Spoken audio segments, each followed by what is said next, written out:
saya pa natin nun. Sama-sama. Kahit hindi tayo ganun kayaman.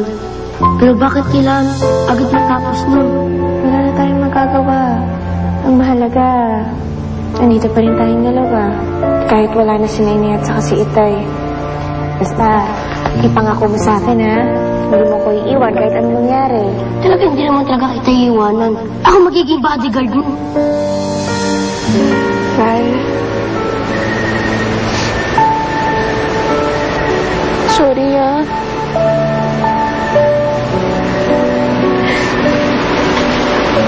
Napapahamak ka dahil sa akin.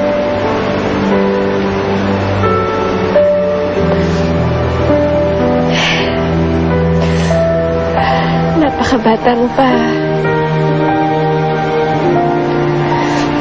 Para maranasan ng ganito.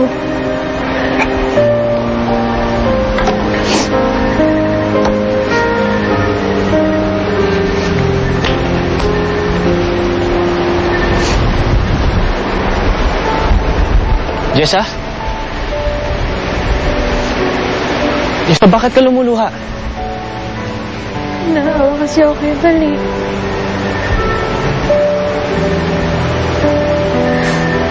Ang liit-liit niya pa. Tapos nararanasan yung ganitong buhay.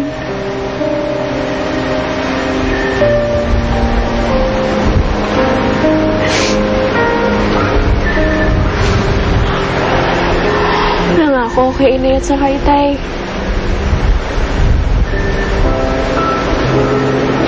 Hindi ko siya papapayaan kahit anong mangyari.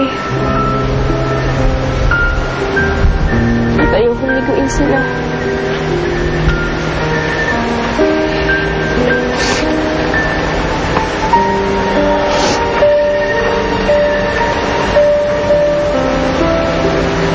Hindi mo sila bibiguin, Jessa. Kasama mo akong mag-aalaga kay Val.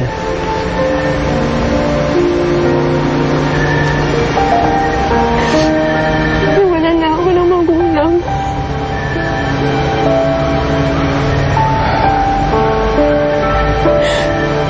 Hindi ko alam kung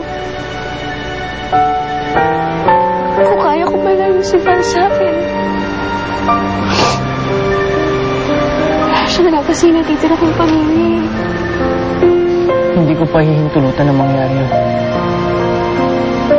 Gagawin ko ang lahat ng paraan para may pagtanggol kayo kay Homer. Pero hanggang kailan kami atasa sa'yo?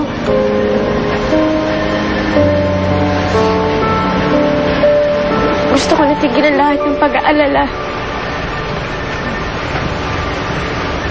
Mas matatahimik siguro kami kung pamayag ako magpakasal kay Homer.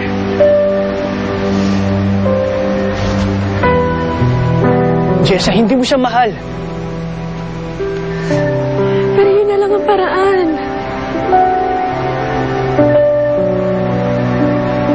Ako na lang siguro yung dapat magsikripisyo, eh. Kaya magpapakasal ako kay Homer. Jessa, makinig ka sa akin. Mali ang iniisip mong gusto mong gawin. Hindi yan ang kasagutan sa lahat ng problema mo. Pero ano, Dakila? Nahihirapan na ako. Wala nang ibang paraan. Wala na. Ayoko namang makita ulit yung kapatid ko na nasa peligro.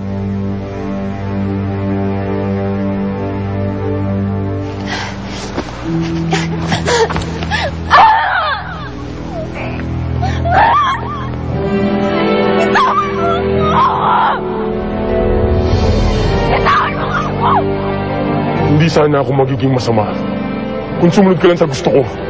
Sumunod? Hindi kita mamahalin kahit kailan. Nakikita pa lang kita bumabalik na sigura ko! Hindi na sana kita binuhay pa. Oo! Sana hindi mo na ako binuhay. Kung ikaw lang makakasama ko, mas gugustuhin ko pang mamatay.